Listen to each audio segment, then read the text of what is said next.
Hello everybody, I am Jmulls of Jmulls Gaming, and it's time to talk about some Square Enix news. You see, back in May of 2024, Square Enix had a financial results briefing, but it was only released today, and I'll leave a link in the description down below to it, and it's a rather interesting read, and there's one section of it that has drawn quite a bit of attention by people. On page 2, it says, "Here are digital entertainment segment results. In the HD games subsegment, we released multiple new titles, including major titles such as Final Fantasy XVI and Final Fantasy VII Rebirth, but profits unfortunately did not meet our expectations. Bear in mind, this was from a presentation back in May, and we kind of expected them to say this, but when it comes to Square Enix, this is a tale as old as time itself. If you're a gaming news boomer, you probably remember the old Tomb Raider fiasco back in the day, where that game sold millions of copies, and Square Enix came out and said that the game failed to meet expectations, to the bewilderment of many, because that game sold pretty dang well. And it's a good time to revisit this, because I'm a fan of Final Fantasy, and I loved both Final Fantasy XVI and VII Rebirth, and in all likelihood, Rebirth is going to be my game of the year for this year. So like, what's going on with it? And I don't think it's anything particularly new, but at least we have a little bit of data to back up some claims at this point. I think it's no surprise to anyone that Square Enix's,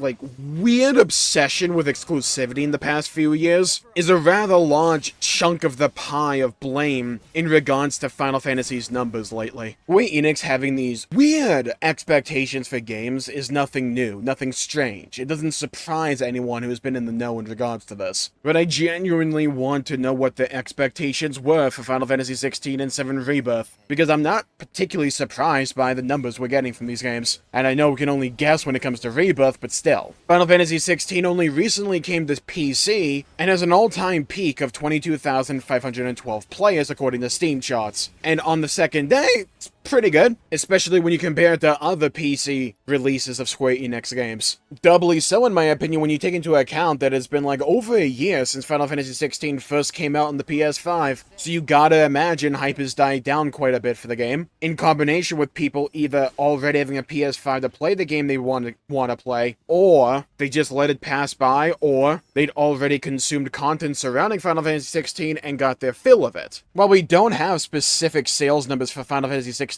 on PC, we can also just look at Steam and see that it's the second top-selling game for Steam right now, second only to Warhammer 40k Space Marine 2, which is nothing to scoff at. Square Enix, in my opinion, is one of the most interesting companies out there right now, because they'll just make gems of games, and I think Final Fantasy XVI and VII Rebirth are absolute gems of games. But then in the financial report, they'll talk about foam stars in the same sentence as VII Rebirth, and I just wonder, what are we doing here? Square Enix is one of the best encapsulations and representations of modern gaming, in my opinion. Every now and then, they'll put out a great game, but then the business surrounding that game leaves me just scratching my head as to what was the plan, what was the goal, what was the vision. I believe the amount of PS5s that are in circulation right now is about 60 million. How many people who already have a PS5 did you expect to say, I'm gonna play Final Fantasy XVI or Final Fantasy VII Rebirth? Did you expect these games to go mainstream in that way? Did you expect that a sixth of all PS5 players would play these games? Was that the expectation? Because if that was, then I would argue that your expectations are faulty at best, and just flat out unrealistic. I even talked about this when we first had the numbers for Final Fantasy XVI come out way back when. I thought the numbers looked pretty dang good for that game in regards to the expectations of the time. The price point being on an exclusive console, where half the player base for PlayStation, to my knowledge, plays in PS4 still. To me, it was like,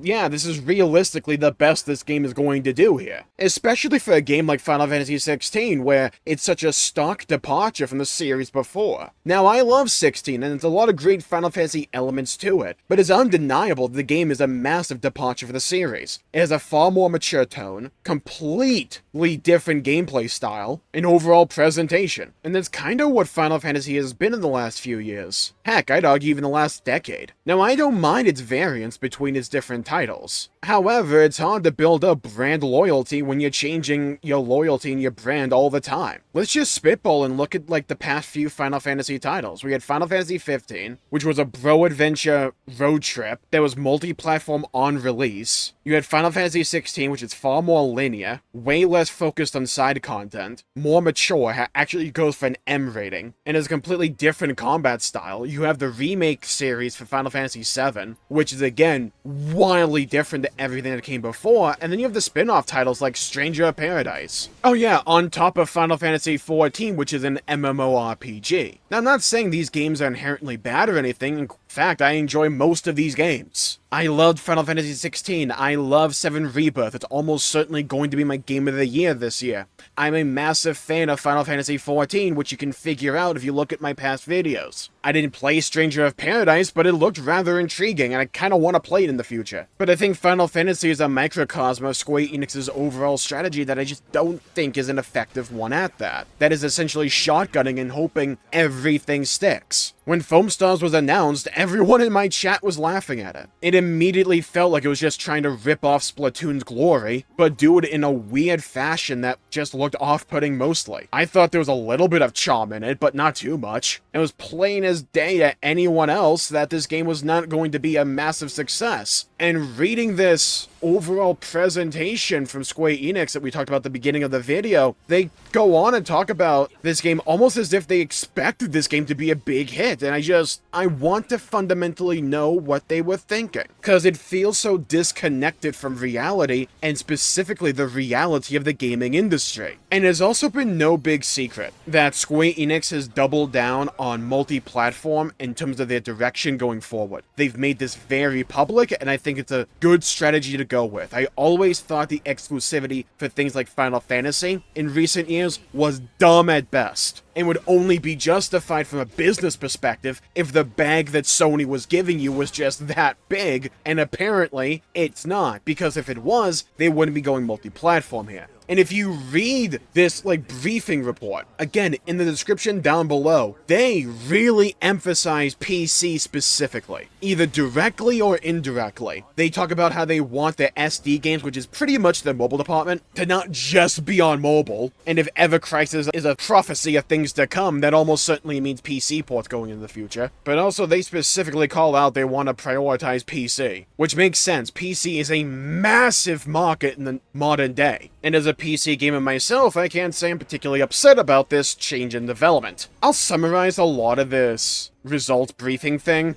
Basically, Square Enix wants to cut down on the amount of games they put out, but they want to be more consistent. They want to be multi-platform with them. They still want to do new IP, but I think gone are the days of Square Enix just releasing a whole host of games all the damn time. And it seems they want to focus on titles they believe will actually be successful. And we can sit back and debate hypotheticals about what would happen to the sales figures for Final Fantasy 16 or even 7 Rebirth if they were multi-platform from launch. I don't think the woes that Square Enix is supposedly feeling nowadays are necessarily attributed to any one specific reason. I think the combination, that shotgun approach we talked about earlier, being weirdly, inconsistent when it comes to platform exclusivity. They even talked about their own games cannibalizing each other, and 16 and Rebirth released, weirdly close to each other. But also, let's face facts, Final Fantasy was known for most of its time in the sun as a turn-based or ATB turn-based kind of game. It had a rock-solid image and identity and a formula that it's just kind of gone for the most part, and funnily enough, we've seen it come back a bit in Rebirth, with a heavy emphasis on world exploration and travel, side content, etc., etc. But if we want to be realistic, yeah, you're going to struggle to develop a core, loyal fan base of players when you're changing your approach so drastically with every title. Heck, you look at Remake and Rebirth for Final Fantasy VII, games that are in the same sub-series, and these games are so different to one another. The combat's similar, but everything else besides the narrative is also completely completely different. Remake is far more linear in its level design, naturally because it's based on Midgar from the original FF7, while Rebirth is so big and massive in terms of its scope and content offering. It's genuinely, like, mind-blowing how big that game actually is when you take a step back and view it all. Look, personally, I don't mind the variance that Final Fantasy has had recently, but I'm not sure how healthy it is for long-term growth for the franchise, which I just don't think most consumers are going to care about. They just want a fun game. And, like, that's the main takeaway here. We can get caught up in all the corporate jargon. We can get caught up in how much we like an individual game or whatnot. At the end of the day, people just want a fun game. They want a game that they can care about, but also that they can play. And look, I get that results from my audience, at least, are going to be a bit skewed because a large swath of my audience either plays on PC or on the Switch. But like, when I was covering and playing and streaming Final Fantasy 16 and 7 Rebirth, most of the people that weren't playing just said, yeah, I'm waiting for PC. Or it's like, I want to play this, but I can't. And you have the usual controversies you normally see with Final Fantasy 16 and 7 Rebirth in terms of those games' identities. Final Fantasy is arguably one of my favorite franchises in gaming, and especially now, I'm happy enough to be in the camp where most of the things that come out of Final Fantasy as an IP nowadays are things that I like. I love Remake, I love Rebirth, I love 16, I love Final Fantasy 14. I thought Stranger of Paradise looked really fun, though I didn't pull the trigger and actually get it myself. I still think Ever Crisis is a pile of dog crap, and there's also easy layups that I think Square Enix just absolutely misses, where they either put way too much time and energy in titles that just seem so disconnected from the gaming reality that we have right now, or just feel as if they're trying to chase a trend years out of the spotlight. One of the biggest layups they could possibly do is just make an actual remake of Final Fantasy VII. That's what a lot of people also want, myself included, because I love original Final Fantasy VII, and the game hasn't aged all that well. I still really enjoyed it. I played it recently, and I think it's still a great game. I would still love to see an actual remake for it that's not a goddamn mobile gacha game. It's weird because they did it for Crisis Core. Like, you did it for that. Do it for the original game. It's not like Crisis Core had the most, like, systemic changes of all time or anything, but I think 7, the original 7, just needs a few touches here and there. Mainly in the graphical department, but, like, the game itself is still really fun. Materia system holds up well. The story is amazing. Just do a remake of that, in addition to the new remake series, because I think that is great itself. And most people that actually play Remake and Rebirth love those games. There's a reason that Rebirth has reviewed as well as it has, because it's an amazing game. But when you have all of these factors coalescing that are just weird business decisions, these results don't surprise me, and they never have surprised me. And I think Square Enix is talking a lot of good talk, but we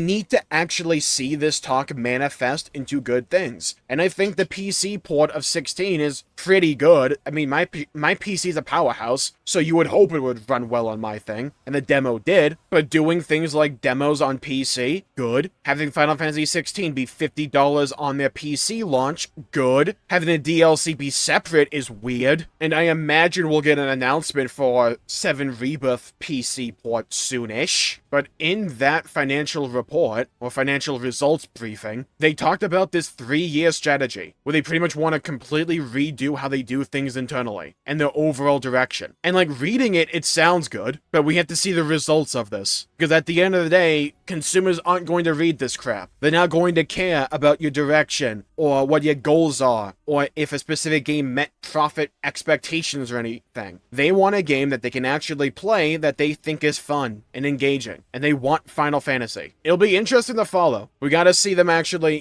follow through with all this. So with that, I'll call the video there for the day. Thank you all for tuning in. My pleasure for making the video. If you enjoyed it, please leave a like and subscribe. It really helps the channel out and help support future content, and I greatly appreciate it. Stay safe, have a great day, and I'll see you all next time. Bye-bye, everybody, till we meet again.